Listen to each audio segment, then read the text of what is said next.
वहीं भोपाल से बड़ी खबर है, जहां नगर निगम एनएचएआई से करेगा वसूली। नेशनल हाईवे निर्माण में पाइपलाइन क्षतिग्रस्त हो गई। निगम ने एनएचएआई को भेजा है पत्र और 19,49,400 रुपए की वसूली की जाएगी। तो एनएचएआई से अनुबंधित फर्म आरआईपीएल पर लगाए लापरवाही के आरोप।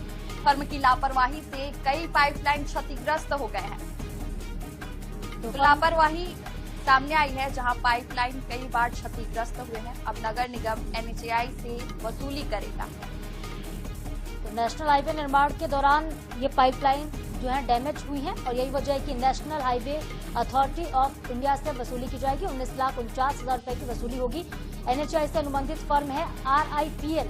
फर्म की लापरवाही के चलते पाइपलाइन कई बार क्षतिग्रस्त हुई है और इसी फर्म से वसूली एनएचएआई से वसूली नगर निगम करेगा, क्योंकि एनएचएआई के द्वारा जो अनुबंधित फर्म है उसने पाइपलाइन को डैमेज करा दिया।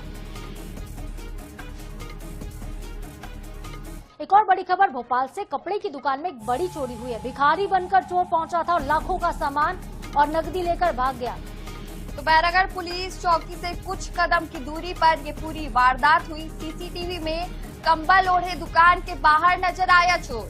तो तस्वीरें आप देखिए किस तरह से ये चोर जो है वो पहुंचा।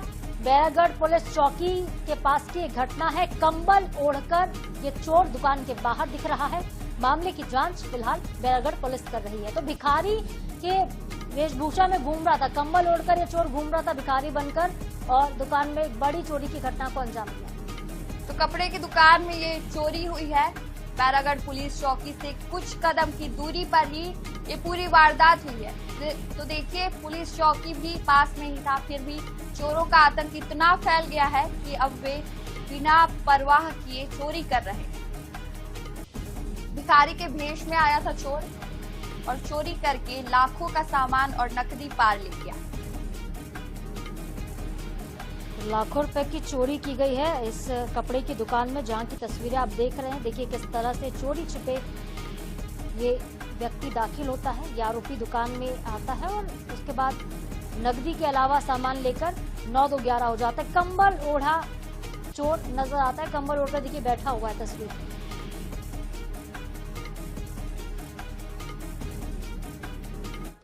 तो वहीं रीवा बाईपास पर बिहार नदी के पुल में दरार आने से सुरक्षा चिंताएं बढ़ गई है।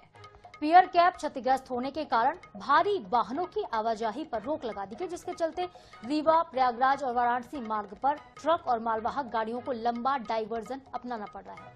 इस कारण समय और दूरी दोनों बढ़ गए हैं और ड्राइवरों को परेशानी हो रही है। कई जगह सही जानकारी न मिलने से जाम की स्थिति भी देखने को मिल रही है। तो लंबा जाम लगा हुआ है, लोग परेशान हो रहे हैं और प्रशासन ने सुरक्षा को ध्यान में रखते हुए पुलिस बल को भी तैनात कर दिया है। पुल की मरम्मत की जिम्मेदारी एमपीआरडीसी को सौंपी गई है और मरम्मत में 1 महीने से ज्यादा का वक्त लगने की संभावना भी है। तो रतहरा जो हमारा बाईपास है, इसमें अभी जो बिहार नदी पे ब्रिज स्थित है उसमें कुछ दरार और क्रैक आने के कारण थोड़ा सेंसिटिव हो गया था। वो इसको बंद किया जाने का अपर कलेक्टर मैम से आदेश हुआ है और इसके लिए हम लोग आरटीओ की टीम, ट्रैफिक की टीम, पुलिस की टीम और एमपीआरडीसी की टीम, सब लोग मौके पे हम लोग थे, जहां पर हम लोगों ने स्थायी रूप से उस ब्रिज को बंद कराया ताकि कोई गंभीर घटना घटित ना हो। और उसके लिए डायवर्जन हम लोगों ने फिक्स किए हुए हैं। वो डायवर्जन, ये अच्छी बात है कि हमारे जो पड़ोसी जिले हैं मैहर, सतना, वहां से भी ये डायवर्जन दिया गया है ताकि जो प्रयागराज और वाराणसी जाने वाला जो रूट है वो उनको रीरूट करके डाइवर्ट किया जा सके।